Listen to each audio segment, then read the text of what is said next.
I'm gonna wait a little bit longer before we jump in so that more people join us today.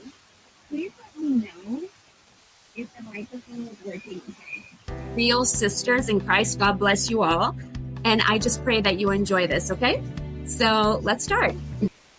Because we really want to get feedback on that. What is ethical AI? Ethical AI refers to the development and use of AI in a fair, transparent, and accountable way. I'm gonna wait a little while before I start jumping in. Why don't you let me know in the chat? And it doesn't just refer, for example, to AI systems, but the way that you personally implement AI in your business. So today, we find ourselves at a really nice.